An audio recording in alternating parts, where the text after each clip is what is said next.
Emotional intelligence is the #1 predictor of success in career and in life, but it's something that we're not really taught very well. So in this video, we're going to talk about the first steps to learning emotional intelligence. It's a lot easier than you think, and you're going to make a lot of progress in a very short period of time. I know this because I teach it to all of my clients. It's one of the first things I make sure all of my clients have a good foundation in, and the changes I see are remarkable. So let's get into it. Study after study have shown that the ability to succeed in the workplace, to have a successful career, is grounded more on your emotional intelligence, your ability to relate to and communicate effectively with the people around you over the skills and knowledge that you have. You can become very good at your job. You can be the best at what you do. But if people around you don't like you, don't respect you, and don't listen to you, you won't get anywhere. You'll get pushback. You just won't succeed no matter how good you are at what you do. How many times have you met somebody who's good at what they do, but nobody likes them? Nobody wants to listen to them. Nobody wants to be around them. And they just don't get very far. They reach a certain level and they can't progress beyond it because nobody wants to work with them. And now think about people that you know that might not be the best at what they do, but you enjoy working with them. You like being around them when you guys are faced with challenging situations.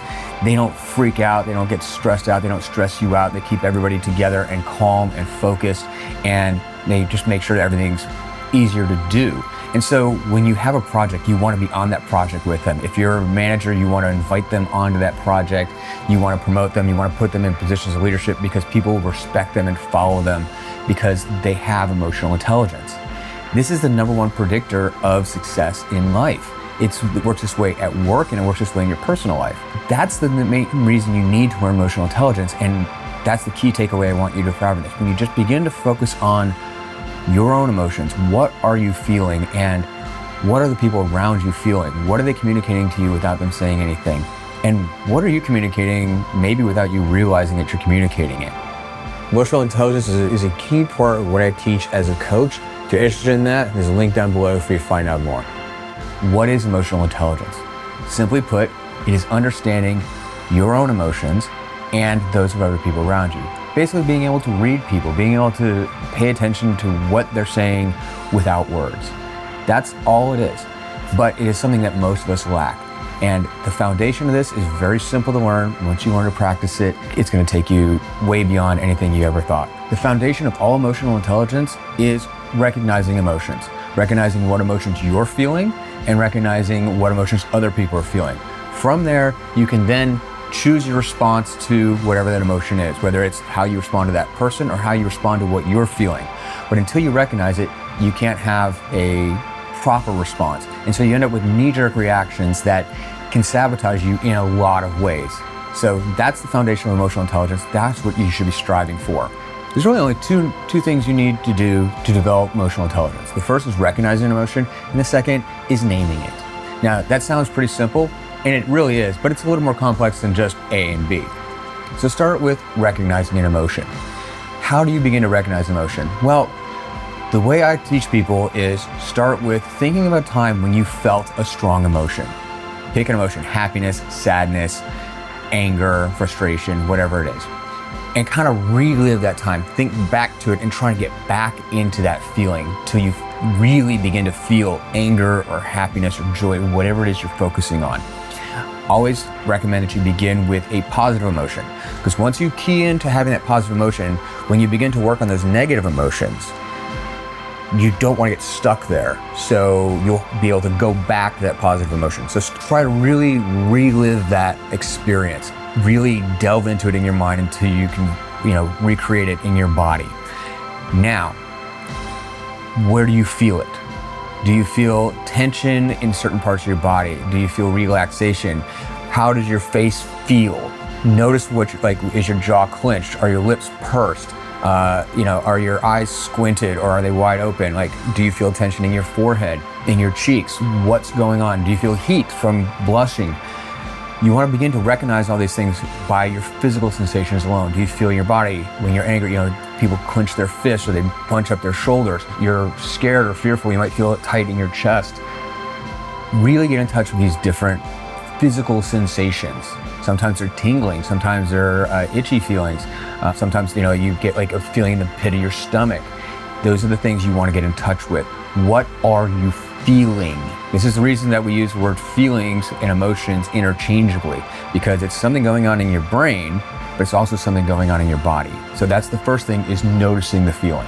Because emotional intelligence is so important, I make it part of all my coaching programs.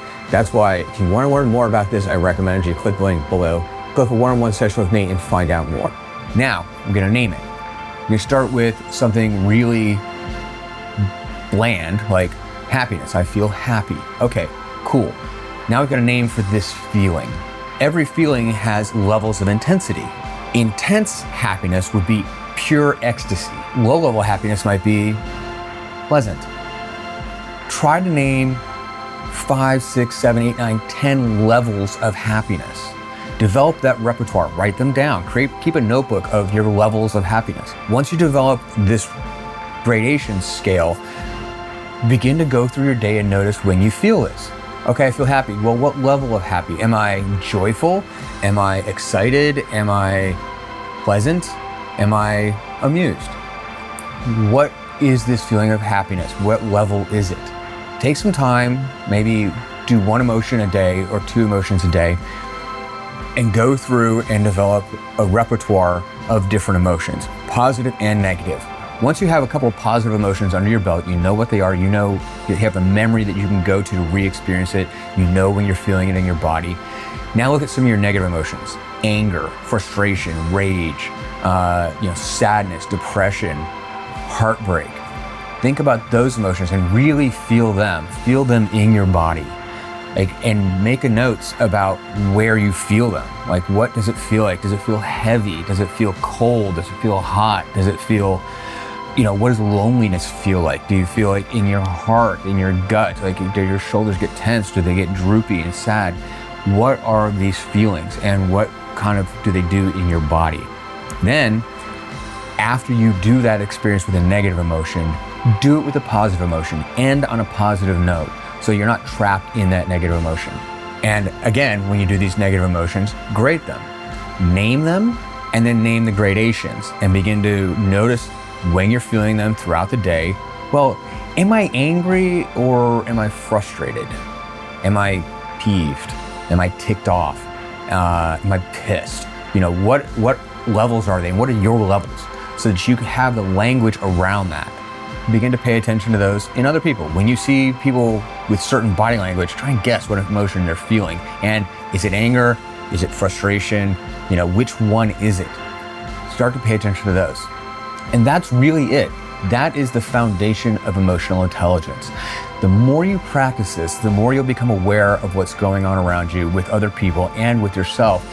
So when you get angry, you might ask yourself, am I angry, or am I feeling unheard? Am I feeling frustrated because I don't feel like this person is understanding what I'm saying? Because if you're angry because they've done something offensive to you, you're going to respond one way. Whereas if you're frustrated because you feel like you're not communicating with them, you're going to respond a different way. You're going to try and communicate differently. And when you look at them and you see them responding, and you used to think they're just angry at you, so you're going to get angry back, and now you realize that they're frustrated, and it's not that they're frustrated at you, they're frustrated at the lack of communication. And so you can respond to that instead of getting angry at them, going, hey, look, we're not communicating. Let's figure out where we're not connecting. And so you have better choices. That's the power of emotional intelligence. If emotional intelligence is something you struggle with and you feel like it's holding you back in life, click the link down below and book a one-on-one consultation with me, and we can talk further about what coaching would look like and how emotional intelligence can help you. So click the link below, book your one-on-one consultation, and we can talk about it one-on-one and really see if we can make a difference in your life. And this video was a quick explainer, just the beginning. If you want to take a deeper dive in emotional intelligence, check out this video being recommended right here.